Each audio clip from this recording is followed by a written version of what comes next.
जोंनि बे ओनसोलनि थाखाय जोबोद गोजोनथाव आरो मोनसे डेभेलपमेन्ट लाबोबाय जोंनि बे ओनसोलावहाय रायमना नेशनेल पार्क डिक्लेयार खालामनाया बांद्राय गोबाव जायाखै हार्डलि बोसोरथाम 5 years औ दा बेफोरबायदि इनफ्रास्ट्राक्चार गैयिनि थाखायनो गोजान गोजाननिफ्राय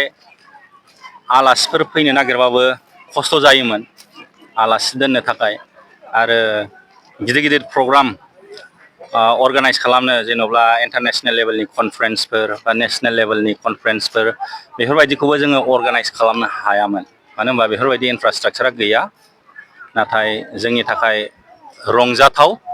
आरो गोग्गाथाव दिनै बे रायमना जंगल रिट्रिटआ अपेनिं जाबाय दा 5 स्टार स्टेन्डार्डनि मोनसे रिजर्ट बियो इन्टारनेशनेल स्टेन्डार्डनि नोंथांमोनहा केम्पासखौबो नुखाबाय रुमफ्रा एसि बाथरुम एटाच आरो रेस्टुरेन्ट दङ बेजों लोगोसे केम्पासाव गेलेग्रा दं गथ'फोरनि थाखाय आरो जिप लाइनबो दङ जोङो बे खाथि खाला साखाथिनि बा गोजान गोजाननिफ्राय जायफ्रा गथ' गथाय लानानै नेशनेल पार्क बेरायनो फैयो बिसोरनि थाखाय जोबोद मोजां जाबाय मानो होनबा बाहाय एसे गिदिर केम्पास गथ'नि गेलेग्रा आरो जिरायग्रा जानाय लोंनाय गासिबो दंजोबो मोजां आरो बेजों लोगोसे गोबांथार मानसिफ्रा बाहाय साख्रि मोनगोन एमप्लयमेन्ट अपरचुनिटिस बिदिनो बिबार गायग्रा सेफ सार्भिस हाउसकिपिं बेफोरबायदिबो माने जब फेसिलिटिस मोनगोन गोबांथार इयुथ्सफ्रा जोङो हेफाजाब होनांगोन जाहाथे बे रायमना जंगल रिट्रिटआ साबसिननिफ्राय हामसिन सालायलांनो हानाय बायदि जोंनि जेसेबांखि बे साखाथियाव थानाय लकेलनि मानसिफोर जों बयबो हेफाजाब होनांगोन बिथांखौ थांनाय समफोराव फार्स्ट अफ अल माने पाब्लिक सिटि गैयामोन सिगाङाव नेशनेल पार्क डिक्लेयार खालामनाय लोगो लोगो गोसारदों इन्टारनेशनेल लेभेलावबो खबर मोनहैदों बेबायदि हाग्रा दङ होननानै आरो जिब जुनार दङ होननानै आरो आथिखालि गोबांथार मानसिफ्रा हाग्राखौसो मोजां मोनो नेचारजों थानो स्पेसियेलि जायफ्रा इउर'पियान कान्ट्रिसनि बबे जायगायाव मानसिफोर सौहैया बेफोरबायदि माने जायगाखौसो नागिरो स्रि आरो माने भिर भार गैया जेरावबो माने साफा नेचारजों थानो मोजां मोनो बबाहाय गारि मटर सौहैया बेफोरबायदिखौसो नागिरखायो सिटिसनि माखासे मानसिफोर दङ ओमफ्राय फरेन कान्ट्रिसनि माखासे मानसिफोर दङ बिसोरो नेचारजों थानो मोजां मोनो दा बेफोरबायदिनि थाखाय इनफ्रास्ट्राक्चार नांगौ जानानै दंमोन सिगाङाव इनफ्रास्ट्राक्चार गैयामोन आरो गामिनि मानसिफ्राबो आवेर नङामोन गोजाननिफ्राय मानसिफोर फैयोबा धमखि हरलाबायनाय जेन'ब्ला है जोंनि जायगायाव माने बेफोरबायदि फैदों माने गाज्रि नोजोरजों नायोमोन नाथाय नेशनेल पार्क डिक्लेयार जानाय लोगो लोगो जों पाब्लिकफ्राबो आवेर जाबाय गोजाननिफ्राय मानसिफोर फैयोबा जोङो रां खामायनानै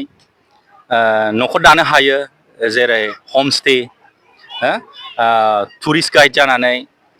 बेनिफ्राय जोंनि लकेलनि जाग्रा मुवाफोर गानग्रा जोमग्रा बेफोरबायदिखौ फाननानै जोङो रां खामायनो हायो दा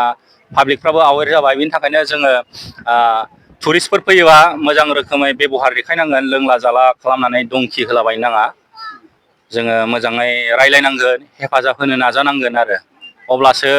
बिसोरो थांनानै खिन्थाहैफिनगोन बा उमुक जायगानि रायमना नेशनेल पार्कनि गामिनि मानसिफ्रा बा बे लकेलिटिनि मानसिफ्रा बिराद माने सिभिलाइज हिउमेनिटि दङ बिराद हेल्पफुल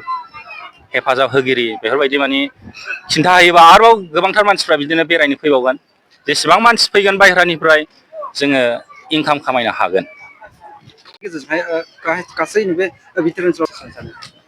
गिबियावनो आदा समदान नार्जारिखौ आङो थेंक इउ बुंनो सानो जे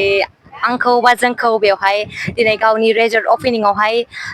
हांख्रायहरनायनि थाखाय आलासि महरै थ' थेंक इउ स' माच आदा आरो नैबेयावहाय जे बेबायदि रेजर्ट अपेनिं जादों दिनै रेजर्ट खुलिदों बिराद गोजोननाय मोन्दों जोंनि रायमना नेसनेल पार्कनि एसेल' सानजा फैनानै नोंथांमोना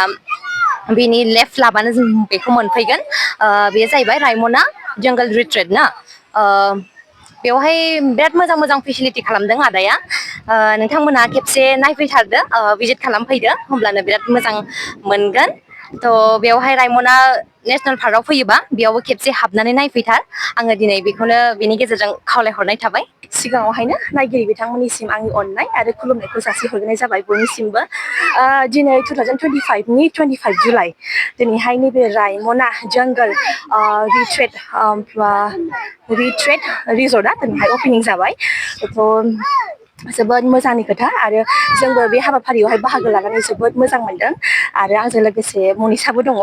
आरो आङो बिथां आदा समनाथ नार्जारिनिसिम मेनि कंग्रेसुलेसन जासिहरो आदाया दे एबा मोजां गोग्गाथाव बिराद मोजां रिजर्ट गोदान खुलिनो हाबाय स' बिनिसिम मेनि कंग्रेसुलेसन स' आं बेखौनो